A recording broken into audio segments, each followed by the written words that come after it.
سلطان العارفین حضرت مولانا محمد جلال الدین رومی رحمۃ اللہ تعالی علیہ کی مشہور و معروف تصوف، قرآن اور حدیث کے پیغامات سے پر کتاب ہے، فارسی زبان کے اشعار ہیں، جس میں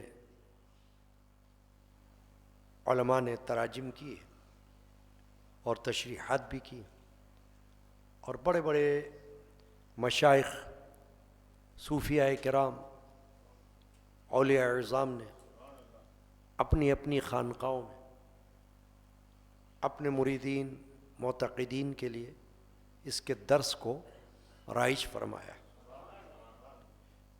الحمدللہ ہمارے ہاں بھی خانقاہ قادریہ علمیہ میں سالہ سال سے یہ درس جاری ہے۔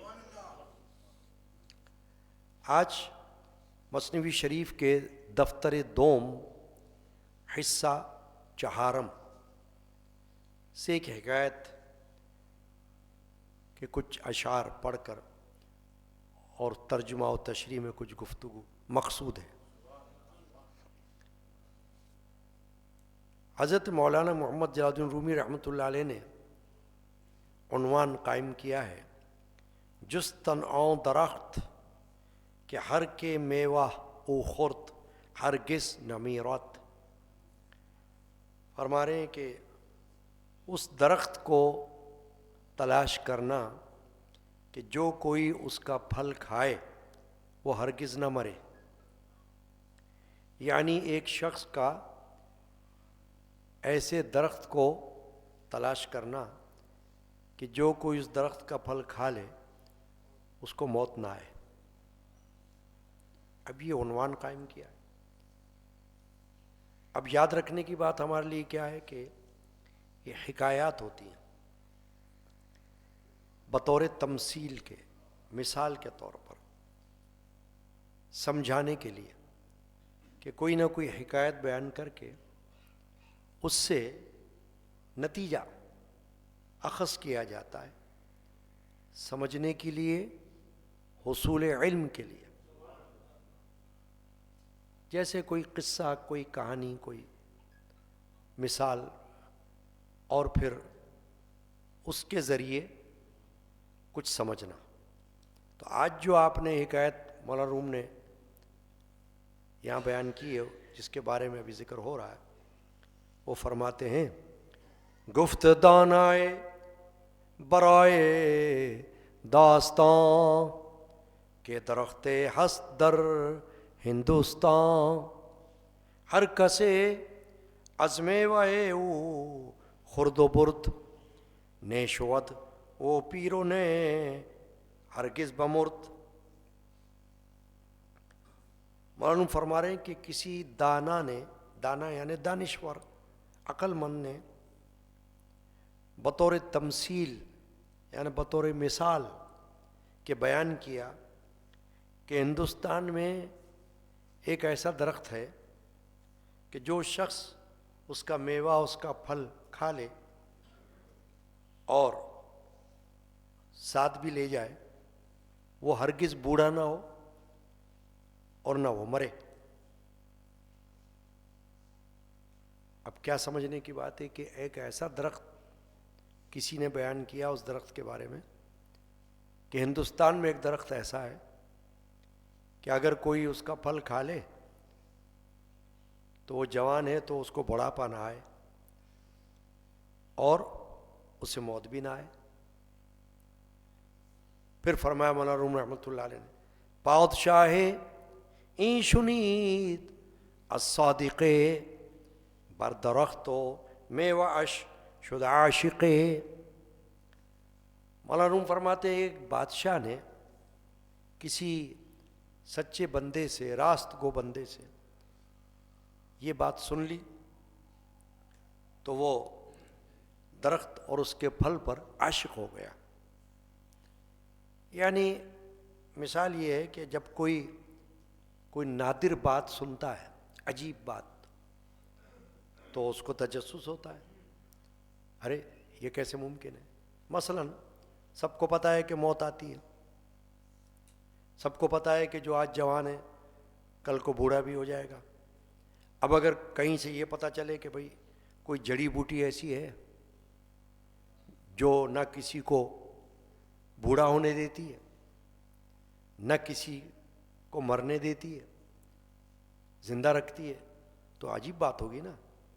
تو مثال کے طور پر بیان کیا کہ ایک بادشاہ نے کسی سے یہ بات سن لی کہ ہندوستان میں ایک ایسا درخت ہے کہ اگر کوئی اس کا پھل کھا لے اور اپنے ساتھ اپنے گھر بھی لے جائے، جہاں سے بھی آیا ہو، تو نہ وہ بوڑھا ہوگا نہ وہ کبھی مرے گا، ہمیشہ زندہ رہے گا۔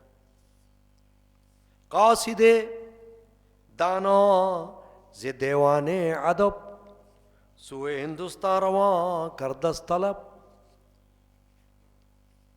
بادشاہ نے کیا کیا کہ دیوان ادب میں سے ایک ہوشیار قاصد کو اس کی تلاش میں ہندوستان کی طرف بھیجا، یعنی اپنے دربار میں سے کچھ ایسے لوگ جو خاص بادشاہ کی ذاتی خدمت کے لیے ہوتے ہیں۔ دیوان ادب سے مراد یہ لیے دیوان ادب کہ بادشاہ کے تو دربار میں بہت سے لوگ ہو سکتے ہیں، خدام، لیکن ہر ایک کی اپنی اپنی ڈیوٹی، اپنا اپنا کام ہو سکتا ہے، لیکن جو خاص خدام ہوتے ہوں پرسنل ذاتی خدمت کے لیے، جو صرف بادشاہی کی خدمت کریں، ان میں سے کسی ایک کو بادشاہ نے کہاں بھیجا؟ ہندوستان، کہ جاؤ تلاش کرو کون سا ایسا درخت ہے وہ، اس کا پھل لے کر آؤ جس کے پھل کھانے سے نہ کبھی کوئی بوڑھا ہو نہ اس سے کبھی موت آئے۔ جاؤ۔ مولانا روم فرما رہے ہیں سالها می گشت قاصد عزو، گرد ہندوستان برائے جستجو۔ فرماتے ہیں وہ قاصد مانے پیغامبر، پیغام رساں، میسنجر، وہ بادشاہ کی طرف سے برسوں ہندوستان میں تلاش کے لیے اس درخت کی گھومتا پھرا، ادھر ادھر دیکھتا رہا کہاں ہے وہ درخت۔ شہر شہر از بہر این مطلوب گشت، نے جزیرہ ماندنے کوہ نداشت۔ وہ شہر شہر اپنے مطلب کے لیے پھرتا رہا، نہ کوئی جزیرہ چھوڑا، نہ پہاڑ، نہ جنگل،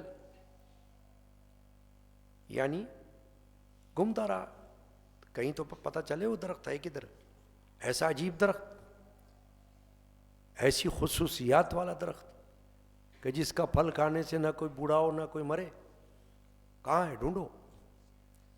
ہر کرو پرسید کردش ریش خند، کہیں نہ جویت کہیں نہ جویت جز مگر مجنون بند۔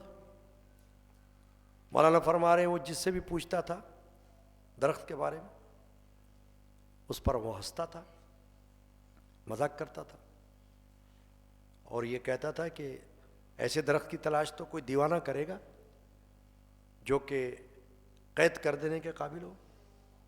یعنی جو یہ بات سنتا کہ یہ ایسے درخت کے بارے میں پوچھ رہا ہے جس کا پھل کھانے سے نہ کوئی بوڑھا ہو نہ کوئی مرے، تو وہ مذاق اڑاتا ہے اس کا اور کہتا بھائی یہ تو کوئی دیوانہ ہی ڈھونڈ سکتا ہے ایسا درخت، پاگل کا کام ہے، عقل مند آدمی تھوڑی ڈھونڈے گا۔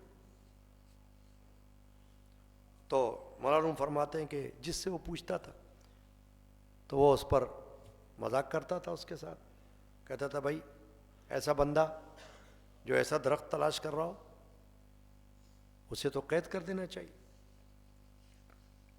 چنانچہ مولانا روم فرماتے ہیں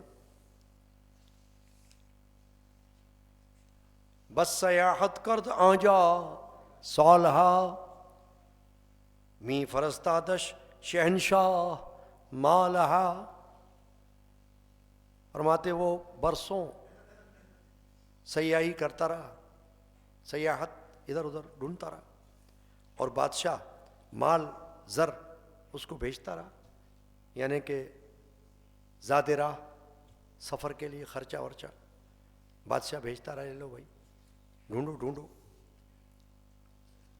چوں بسے دید اندراں غربت تعب عاجز آمد آخر الامر از طلب.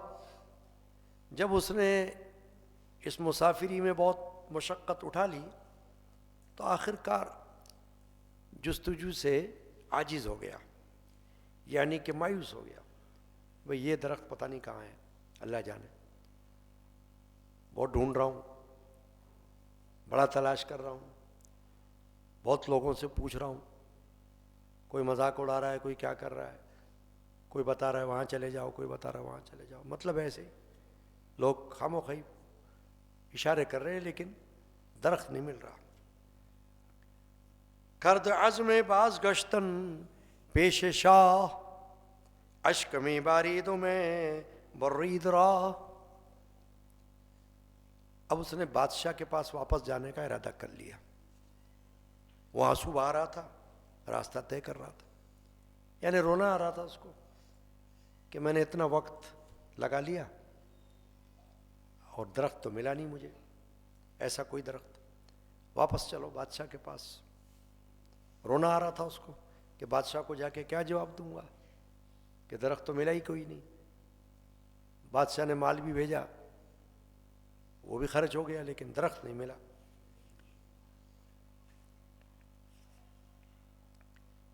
بود شیخ عالم قطب کریم اندرا منزل کے آئس شد مقیم. مولانا فرماتے ہیں کہ نا امید یہ شخص جس منزل میں ٹھہرا ایک جگہ، وہاں ایک بزرگ جو عالم قطب زمانہ تھے وہ وہاں موجود تھے. قطب زمانہ کا مطلب اولیاء اللہ میں ایک درجہ ہوتا ہے، جیسے غوث ایسے قطب. قطب سے مراد یہ ہوتی ہے جو صوفیاء کرام نے بیان کی ہے کہ اس کی ذات میں جو تبدیلیاں ہوں اس کے اثرات شہر پر یا لوگوں پر رونما ہو سکتے ہیں، ہو جاتے ہیں. اور قطب کو اللہ تعالیٰ اختیارات اپنے فضل و کرم سے اپنی بارگاہ سے عطا فرماتا ہے، اس کو قطب کہتے ہیں. تو غوث، قطب، ابدال یہ اولیاء اللہ کے مقامات کے اصطلاحات ہیں، ان کی الگ الگ تشریحات ہیں. میرا جو کتاب ہے کئی سال پہلے 1997 میں غالباً شائع ہوئی تھی، سندھ کے صوفیاء قادریہ کی علمی اور دینی خدمات، مقالہ ہے تحقیقی. اس میں یہ اصطلاحات کی تشریحات موجود ہیں، غوث کی، قطب کی، ابدال کی، احادیث کی روشنی میں اور صوفیاء کے ارشادات کی روشنی میں ان کی تشریحات موجود ہیں. جس کا جی چاہے وہاں سے مطالعہ کر سکتا ہے اور یہاں دستیاب ہے. چنانچہ کیا ہوا، مولانا روم فرماتے ہیں کہ بادشاہ کا بھیجا ہوا یہ قاصد جب ڈھونڈ ڈھونڈ کر مایوس ہو گیا اور واپس جانے کا ارادہ کر لیا تو اس کو ایک بزرگ ملے، اور وہ بڑے عالم تھے اور اپنی جگہ قطب تھے. گفت من نومید پیشو گفت من نومید پیشے او روم زیاستانہ او برا اندر شوم. اس شخص نے ان کو دیکھ لیا تو کہا اپنے دل میں کہ میں نا امید ہو کر جا رہا ہوں، تو چلو ذرا ان کے پاس چلتا ہوں اور شاید ان سے کچھ اس درخت کا عطا پتہ مل جائے، کوئی بات معلوم ہو جائے کہ کوئی درخت ایسا ہے بھی یا نہیں جس کا پھل کھانے سے بندہ نہ بوڑھا ہو نہ کبھی مرے، ہمیشہ جوان رہے، ہمیشہ زندہ رہے۔ پوچھنا چاہیے۔ تا دعائے او بود ہمراہ من، چونکہ نومیدم من از دل خواہ من، تاکہ ان کی دعا، ان بزرگ کی دعا میرے شامل حال ہو جائے، کیونکہ میں اپنے مطلب سے، مقصد سے مایوس ہو گیا ہوں، نا امید ہو گیا ہوں۔ اب مولانا نے یہ جو بات بیان کی، مولانا روم نے، تو اس طرف بھی توجہ دلا دی کہ بندہ اگر خود اپنے معاملات میں عاجز ہو جائے تو کسی اللہ والے سے بھی دعا کرانے کا ارادہ کرنا چاہیے، کیونکہ باری تعالیٰ نے اپنے قرب والے بندوں کو دنیا میں رکھا ہوا ہے، جن کو اپنی نزدیکی کا شرف بخشا ہوا ہے اور ان کی زبان میں تاثیر رکھی ہوئی ہے، ان کی دعا میں تاثیر رکھی ہوئی ہے، تو ان کے پاس دعا کے لیے غرض سے جانا یہ تو ہمیشہ دستور ہے۔ جیسا کہ صحابہ کرام اپنے اپنے معاملات میں، پریشانیوں میں، مسائل میں نبی اکرم صلی اللہ علیہ وسلم کی خدمت میں پہنچتے تھے، احادیث گواہ ہیں اس پر، حضور کے پاس دعا کے لیے جایا کرتے تھے، گھریلو معاملات، کاروباری معاملات یا بیماری میں شفا کی دعا کی نیت سے کیا کرتے تھے؟ جا کر نبی پاک صلی اللہ علیہ وسلم کی خدمت میں حاضر ہوتے تھے کہ حضور دعا فرما دیں آپ۔ تو دعا جو ہے یہ تو عبادت بھی ہے اور ایک دستور ہے، یہ سنت مبارکہ سے دعا لینا، دعا کروانا یہ ثابت ہے۔ اور پھر بزرگان دین بڑے بڑے جو گزرے ہیں، اولیاء کاملین، ان سب نے اس دعا کی اہمیت کو ہمیشہ ثابت رکھا ہے۔ آپ کو کوئی بزرگ ایسا نہیں ملے گا جس نے کہا نہیں اس کا کیا فائدہ، بس تم دعا کرتے رہو نا، خالی خود ہی تلاش کرتے رہو۔ نہیں، خود مولانا روم نے اپنی مثنوی شریف میں کئی جگہ اس طرف توجہ دلائی کہ جاؤ کسی اہل اللہ کی خدمت میں جاؤ، ان کے پاس جا کر اپنے لیے دعا کی درخواست کرو، خود اس طرف توجہ دلائی۔ اس لیے یہاں بھی یہ فرمایا کہ اس بندے نے جب اس بزرگ کو دیکھا تو کہا اپنے دل میں کہ میں جاتا ہوں ان کے پاس تاکہ ان کی دعا میرے ساتھ ہو جائے، اور آخری کوشش میں کر لوں، دیکھوں یہ کیا کہتے ہیں۔ رفت پیش شیخ با چشم پرآب، اشک میں بارید مانندے صحاب۔ مولانا فرما رہے ہیں چنانچہ وہ رنجیدہ ہو کر، آبدیدہ ہو کر شیخ کی خدمت میں آیا، وہ بزرگ کی خدمت میں، اور اس کی آنکھوں سے بادل کی طرح آنسو بہہ رہے تھے، جیسے بادل سے بارش بہتی ہے، یہ مثال دی، ایسے آنسو بہہ رہے تھے۔ جب بندہ کسی مسئلے میں عاجز ہو جاتا ہے تو آنسوؤں کا نکلنا کوئی بعید بات نہیں ہے، کوئی باعث تعجب بات نہیں ہے۔ رونا تو آ جاتا ہے بندے کو نا، کہ میں اتنی کوشش کر رہا ہوں، کوئی حل نظر نہیں آ رہا، تو دل بھر آتا ہے۔ یہ کوئی ایسی بات نہیں کہ آپ کو نہیں ایسا کیسے ہو سکتا ہے۔ بڑے سے بڑا نڈر اور حوصلہ مند آدمی بھی کبھی کبھی ہمت ہار کر رو سکتا ہے، اور رونے پہ ممانعت بھی کوئی نہیں، گریہ و زاری۔ تو مولانا روم فرماتے ہیں کہ آنسو اس کی آنکھوں سے بہہ رہے تھے اور وہ اس بزرگ کی خدمت میں پہنچا۔ گفت شیخا وقت رحم و رافت است، نا امیدم وقت لطف، نا امیدم وقت لطف ایساعت است۔ عرض کیا بندے نے، یا شیخ یہ رحم کا وقت ہے، مہربانی کرنے کا وقت ہے، میں نا امید بندہ ہوں، اب شفقت کا موقع ہے، ذرا کچھ نظر فرمائے۔ یعنی جا کر عاجزی اختیار کی۔ بزرگان دین کے پاس جانے کا طریقہ مولانا روم یہی بتا رہے ہیں کہ بزرگوں کے پاس جاؤ تو کوئی اپنی چودراہٹ لے کے جاؤ گے یا اپنی کوئی اپنا گھمنڈ وہ لے کر جاؤ گے؟ کیا لے کر جاؤ گے؟ عاجزی۔ اگر عاجزی نہیں لے کر جاؤ گے تو پھر فائدہ کیا ہے؟ بندہ جائے تو عجز و انکساری لے کر جائے نا، تاکہ اللہ کو بھی رحم آئے، اور جس بزرگ کے پاس تم گئے ہو ان کا دل بھی تمہاری طرف آئے کہ یہ بندہ بڑی عاجزی کے ساتھ آیا ہے، انکساری کے ساتھ آیا۔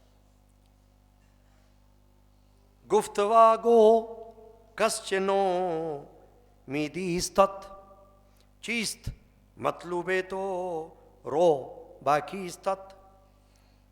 شیخ نے کہا بتاؤ کس چیز سے تم نا امید ہو رہے ہو، تمہارا مطلوب کیا ہے، اور کس چیز کی طرف تمہارا رخ ہے، بولو، یعنی میرے پاس آنے کی وجہ بتاؤ۔ گفت شاہنشاہ کردم اختیار، از برائے جستن یک شاخسار۔ اس بندے نے کہا، بادشاہ کے قاصد نے، کہ حضرت بادشاہ نے مجھے ایک شاخ یعنی ایک درخت تلاش کرنے کے لیے بھیجا ہے، اور میں ڈھونڈ رہا ہوں، سالہ سال گزر رہے ہیں، ڈھونڈتے ڈھونڈتے کبھی کسی سے پوچھ کبھی کسی سے پوچھ، مگر وہ درخت ہے کہ مل کے نہیں دے رہا۔ اب میں واپس جا رہا ہوں، مگر جاتے جاتے آپ پر نظر پڑ گئی، تو میں نے کہا چلو آپ سے دعا کروانے میں کیا حرج ہے، نقصان تھوڑی ہوگا، فائدہ ہی ہو سکتا ہے۔ ہمیشہ یاد رکھنا اس بات کو، میں کہتا بھی رہتا ہوں کہ دعا وہ عمل ہے جس کا نقصان ذرہ بھر نہیں ہو سکتا، فائدہ ہی ہو سکتا ہے۔ دعا جو ہے وہ دوا کی طرح تھوڑی ہے کہ کبھی فائدہ بھی دے دے کبھی نقصان بھی دے دے۔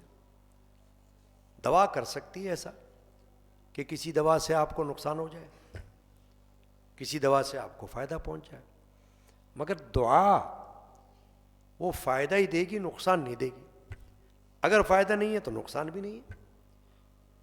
تو اس نے کہا کہ حضرت میں نے تو آپ کے پاس آنے کی اس لیے ٹھان لی کہ میں آپ سے اب آخری جو بات ہے وہ یہ ہے کہ دعا کروا لوں کہ درخت ہست نادر در جہات، میوہ او مایہ آب حیات۔ اس نے کہا کہ شخص نے کہ زمین میں ایک عجیب قسم کا کوئی درخت ہے جو بادشاہ نے مجھے کہا ہے کہ اس کا میوہ آب حیات کی طرح ہے۔ آب حیات یعنی وہ کہتے ہیں نا کہ ایسا پانی جس کو پی کے بندہ زندہ رہے، آب حیات۔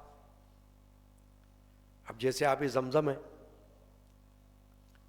اس میں شفا ہے، حدیث پاک میں ہے، بلکہ حدیث پاک میں تو سرکار دو عالم صلی اللہ علیہ وسلم نے یہاں تک ارشاد فرمایا کہ آب زمزم ہر مقصد کے لیے ہے، یہ نہیں کہ صرف بیماری کے لیے۔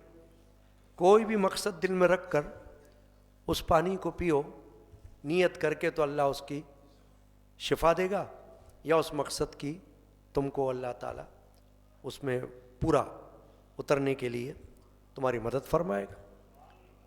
اس مقصد میں کامیابی عطا فرمائے گا.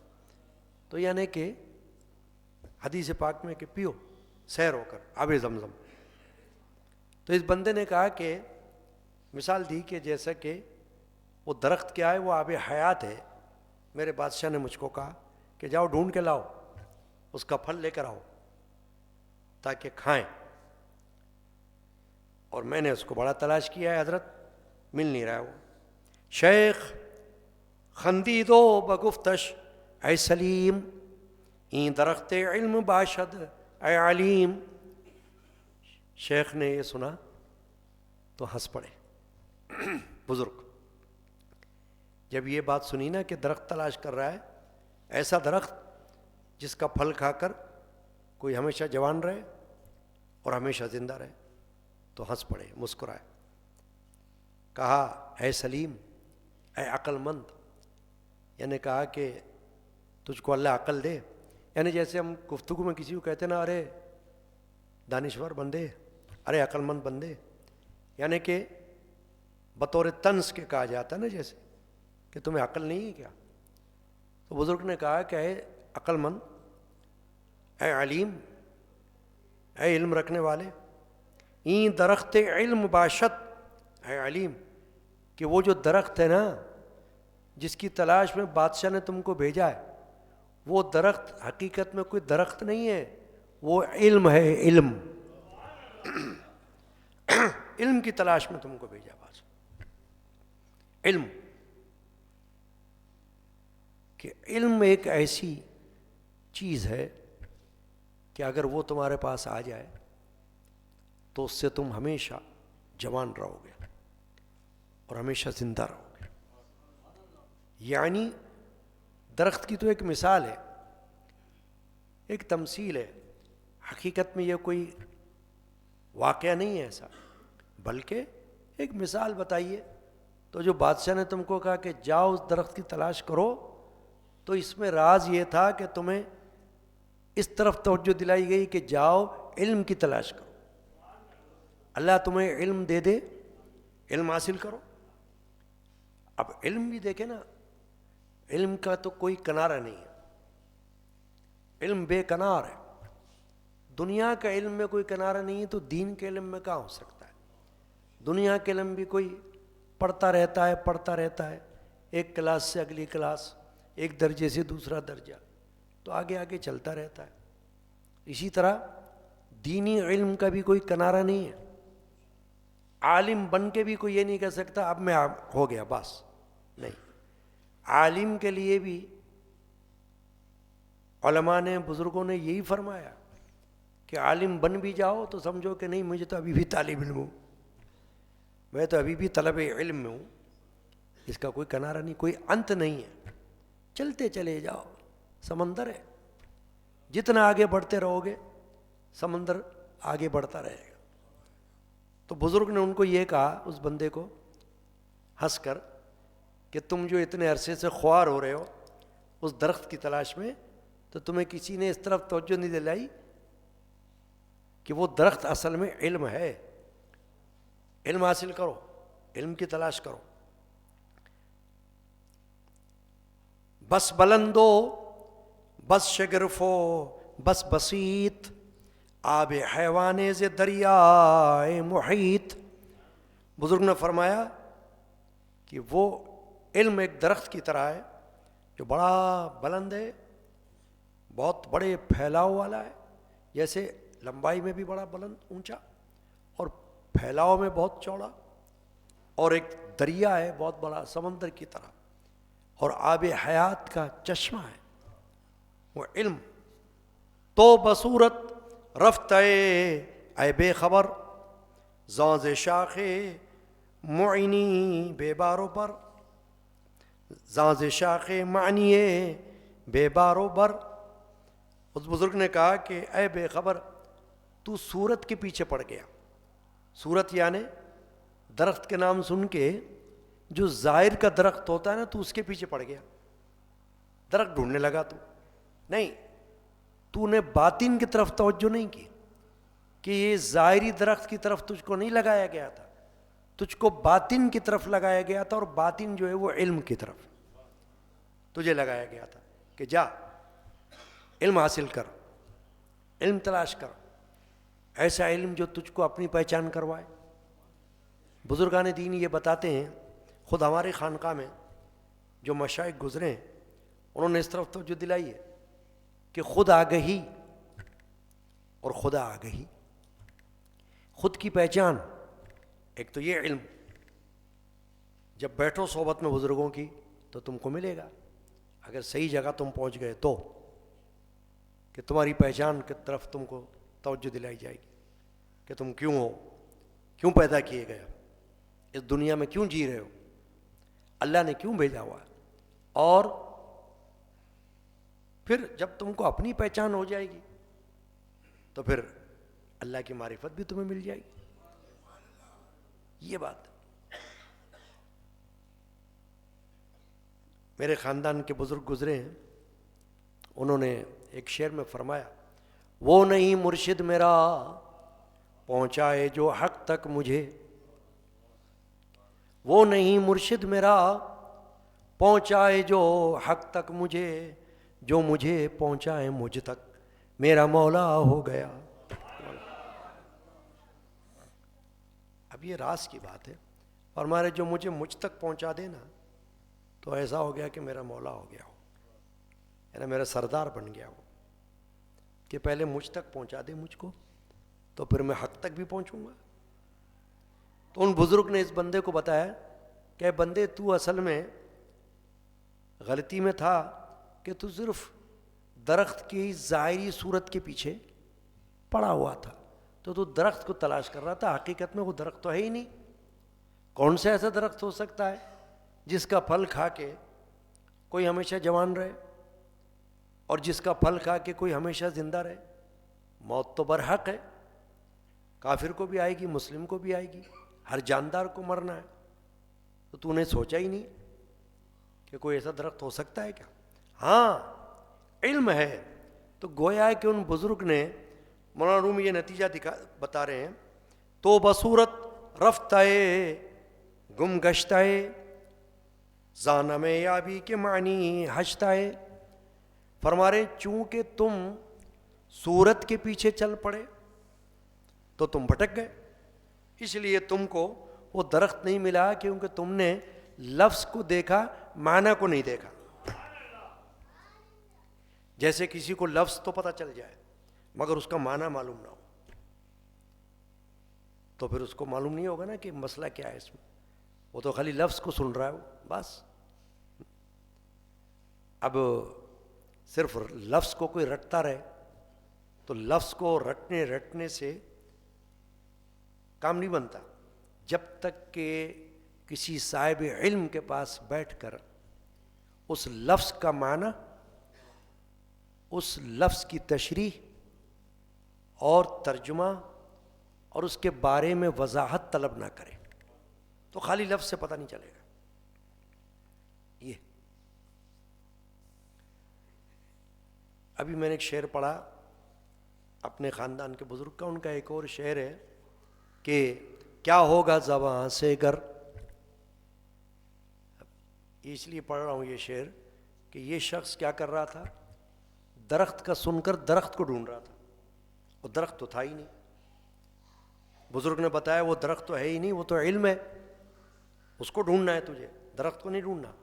درخت کو تو ایک نام دیا ہے بس، اصل میں وہ علم ہے۔ تو میرے خاندان کے بزرگ فرماتے ہیں کیا ہوگا زباں سے گر، پانی جو تو کہتا ہے، پانی کے تلفظ سے پانی کہیں بہتا ہے، کہ یہ جو تو زبان سے خالی پانی پانی پانی پانی کہتا رہے تو یہ کہنے سے پانی تھوڑی بہے گا، پانی کی تو تلاش کرنی پڑے گی، پانی کا کوئی ذریعہ، کوئی ماخذ، مرجع تجھے تلاش کرنا پڑے گا کہ کہاں سے پانی مل سکتا ہے، ادھر جانا پڑے گا، کنویں کی تلاش کرنی پڑے گی، چشمے کی تلاش کرنی پڑے گی، دریا کی تلاش کرنی پڑے گی، نہر کی تلاش کرنی پڑے گی، جہاں سے پانی ملے۔ اگر خالی تو کہتا رہے پانی پانی پانی پانی تو پانی کو تیرے سامنے تھوڑی آ کے کھڑا ہو جائے گا۔ تو ہمارے بزرگ فرما رہے ہیں کیا ہوگا زباں سے گر پانی جو تو کہتا ہے، پانی کے تلفظ سے پانی کہیں بہتا ہے؟ خالی کہنے سے تھوڑی پانی بہے گا۔ تو یہاں تک اس بات کو روک کر اس طرف توجہ ہم کرتے ہیں کہ مولانا روم نے اس سے کیا نتیجہ نکالا کہ دیکھو علم جو ہے وہ ہے کہ جس بندے کے پاس ہو وہ مرنے کے بعد بھی زندہ رہے گا، یہ زندگی ہے۔ اور بوڑھا بھی ہو جائے تو وہ جوان رہے گا، کیونکہ علم اس کے پاس ایک ایسا ہے جو اس کو جوان رکھے گا۔ علم کی وجہ سے وہ اپنے آپ کو سمجھے گا میں تو ماشاءاللہ جوان ہوں، کیونکہ علم اس کو تازہ رکھے گا۔ وہ علم اگر اس نے صحیح معنوں میں حاصل کیا ہو، یعنی ایسے بیکار نہیں، بلکہ باضابطہ حقیقت والا علم، باطنی علم، ظاہری بھی کر لے، باطنی بھی کر لے، روحانی بھی کر لے، ہر طرح کا ایسا علم اگر اس کے پاس آ جائے جس سے اپنی بھی پہچان ہو جائے اور اللہ جل شانہ کی بھی معرفت اور عرفان کا کچھ پتہ لگ جائے، تو مولانا روم فرما رہے ہیں کہ وہ علم جو ہے نا اس درخت کی طرح ہے کہ جس کا پھل کھا کے بندہ جوان رہے اور اس کے پاس موت نہ آئے، وہ زندہ رہے۔ اب دیکھ لینا آپ کتنے بڑے بڑے علماء دنیا سے گزر چکے، صوفیاء دنیا سے پردہ کر گئے، اولیاء کرام دنیا سے گزر گئے، مگر آج ان کا نام زندہ ہے، ان کے علم کی بدولت زندہ ہے، ان کے عمل کی وجہ سے زندہ ہے۔ اگرچہ وہ فوت ہو چکے، کئی سو سال گزر چکے ہیں، مگر ان کے مزارات پر لوگوں کا ہجوم ہے۔ کیوں؟ کہ وہ عالم تھے، وہ فاضل تھے، صاحب علم تھے۔ تو مولانا روم نے اس طرف توجہ دلا دی کہ بابا علم حاصل کرو۔ اللہ تعالی ہمیں توفیق عطا فرما، آمین۔ خیر و افضا سلام،